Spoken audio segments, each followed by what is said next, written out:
We are taught from day one that grueling, honest labor is the unbreakable formula for success. Put your head down, do the work, and the rewards will follow. But the real world doesn't pay out based on effort. Look at Nikola Tesla, a brilliant mind who obsessed over the purity of invention while completely ignoring the brutal mechanics of business. Working for Thomas Edison's company in 1883, Tesla punished himself with 18-hour days.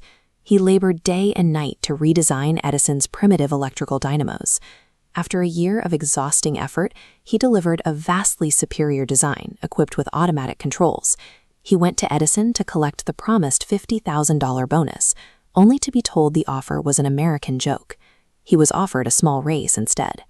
Endless toil does not protect you.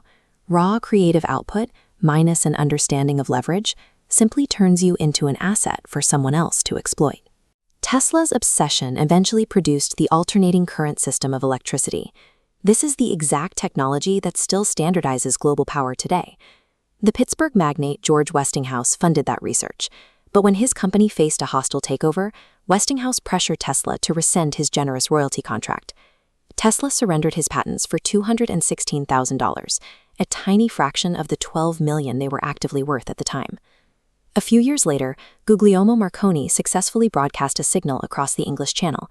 He relied heavily on patents Tesla had already filed in 1897. Yet Marconi walked away with the Nobel Prize and the public title of the father of radio, while Tesla died in poverty. The world of power operates on the dynamics of a jungle. Those who blindly carry the heavy loads are inevitably picked apart by predators who understand how to claim the credit. You either do the hunting or you patiently wait to feed on the kills of others. In the 16th century, explorer Vasco Núñez del Balboa dragged himself through swamps and survived countless brushes with death to locate the great Incan Empire. A soldier in his own army, Francisco Pizarro, let Balboa absorb all the physical risk. Once the discovery was made, Pizarro helped get his commander beheaded for treason and seized the empire's gold for himself. This dynamic explains why Thomas Edison's name is universally recognized while Tesla suffered. Edison openly admitted he had no need to be a mathematician. He was a businessman who simply hired the best scientific minds to do the calculations. You watch the market, you hire the talent to execute the grueling labor, and when the product is finished, you stamp your own name on the patent. Taking credit after the fact is effective, but true leverage requires building a system where other people's labor naturally flows upward into your reputation.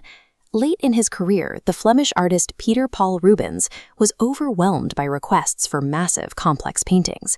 He produced canvases at a speed that seemed physically impossible for one man. He ran a highly organized production line of dozens of exceptional painters.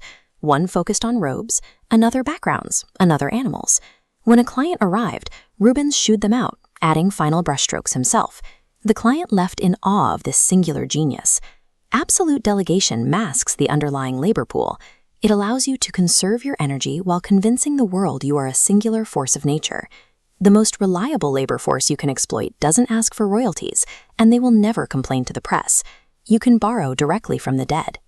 Isaac Newton achieved his massive scientific breakthroughs not by starting from scratch, but by building squarely on the achievements of ancient and medieval scientists. He called it standing on the shoulders of giants. William Shakespeare rarely invented a completely original story. He systematically lifted plots, character arcs, and even exact lines of dialogue from older writers to construct his plays. The deep, subtle human psychology that makes Shakespeare's work legendary was heavily extracted from the writings of the ancient Greek historian Plutarch. Slogging through life making your own mistakes is a waste of time. Plundering the vast storehouse of history lets you wield the wisdom of lifetimes, instantly granting you the reputation of an oracle. Since credit is the true currency of power, your default setting must be to guard your own creations with absolute ruthlessness until your position is secure. But there is a lethal exception. If you serve a powerful master, hoarding that credit will make you a target. Look at the dynamic between U.S. diplomat Henry Kissinger and his commander-in-chief in the early 1970s. The opening of relations with the People's Republic of China required months of intense, highly sensitive negotiation. The initiative's success relied almost entirely on Kissinger's deft diplomatic legwork. Yet, when it came time to face the public, Kissinger quietly stepped back. He skillfully allowed President Richard Nixon to absorb the lion's share of the historical credit. Pushing a superior out of the spotlight will trigger their insecurity and get you replaced.